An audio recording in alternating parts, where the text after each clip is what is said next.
66 million years ago, an asteroid as big as Mount Everest was headed on a deadly collision course with Earth.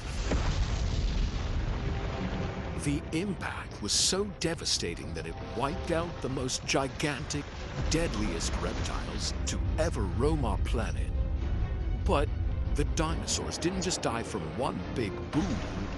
No, they faced a slow, agonizing end. How did this extinction event cause the largest tsunami Earth has ever seen? And what exactly happened after the big reptiles were gone? Hold on tight, we're taking you on the most epic and deadly trip of your life. This dinosaur-ending asteroid is terrifying. Not only was it about 10 kilometers in diameter, but it also traveled incredibly fast, between 10 and 30 kilometers per second. At this point, it was a blazing fireball. As it hurtled down to Earth, the air in front of it was compressing and heating up to unimaginably hot temperatures. Just before the impact, the asteroid could have been as hot as the surface of the sun. Once it entered our atmosphere, it only took this massive space rock a few seconds to reach Earth's surface and alter the course of life forever. As the asteroid slammed into Earth off the coast of where Mexico is now, it sent huge amounts of debris up into the air. The shocking blast wave killed everything in its way.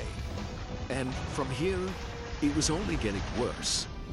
Yeah, 66 million years ago, Earth was going through some rough times. Now, right now, our planet's not facing a giant asteroid, but we are facing increasingly severe environmental crises.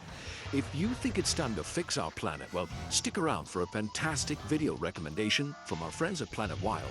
You don't want to miss it. This powerful blast ejected bits of the Earth's surface into the atmosphere. And minutes later, scorching hot pieces of glass and rock rained back down. Some of the debris reacted with the atmosphere, causing acid rain that would last for years. The land was burning. The fires caused by this devastating impact spread across the continent like literal wildfire, killing more and more life along the way. And then, just when you thought the apocalyptic scenario couldn't get any more intense, well, it did. The impact of the asteroid hitting Earth was so powerful that it sent shockwaves through the planet. And all that energy had to go somewhere. Cue the mega tsunami. A wall of water over 10 meters high raced across the ocean. This wasn't your regular tsunami. It was a staggering 30,000 times more powerful than anything you see today. As this monstrous wave spread across the North Atlantic and South Pacific, coastlines didn't stand a chance.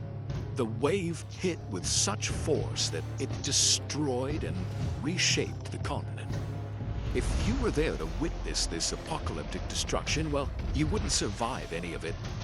But some dinosaurs did. Yeah, the ones further away from ground zero weren't immediately obliterated by the impact.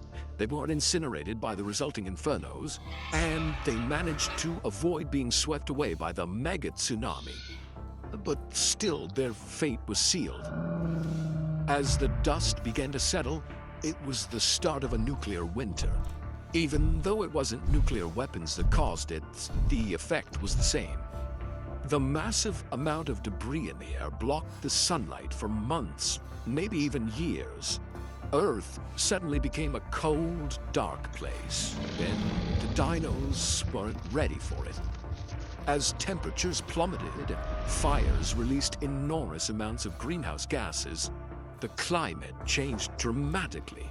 Plants weren't able to perform photosynthesis, and most of them started to die out. This disrupted the food chain and starved many of the animals that survived the impact. And remember the acid rain? It lasted for several years, causing more devastation to the ecosystems. The oceans became too acidic for marine life. Most ocean species didn't have the time to adapt to such a drastic change. These prolonged harsh conditions, together with the initial blast, pushed about 75% of Earth's life to extinction. The good news is that this included the horrifying T-Rex. Yeah, as much as I feel bad for this guy, I'm happy he's not running around today. When the last of the dinosaurs breathed their last breath, Earth became an empty, devastated place, cold and acidic. So, when did things get back to normal? Yeah, well, here's the thing. They didn't. Not dinosaur era normal, anyway. Earth didn't rebuild after that. It reinvented itself. 1,000 years later, the planet was recovering from the post-apocalyptic winter.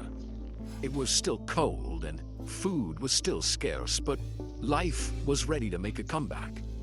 In this new wild world, a few furry little critters were sprinting around. Among the first plants to reappear after the impact were ferns.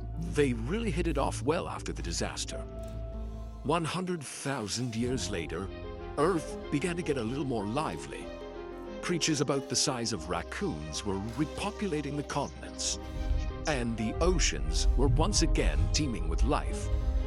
Fast forward about 10 million years, and Earth had finally restored its biodiversity. Only it wasn't the same Earth as it used to be. Now, it was the age of mammals. Yeah, after the dinosaurs checked out, mammals were on fire. Yeah, not literally, of course. Mammals, together with birds and flowering plants, were rocking the planet. Yeah, Earth never got back to its old self. After the last dinosaur died, it took our planet millions of years to bounce back in a new way. But don't get me wrong, this world was still pretty terrifying. It had beasts like Paraceratherium roaming the land and megalodons raining terror in the oceans. Yeah, it's really for the best that most of these creatures aren't around these days.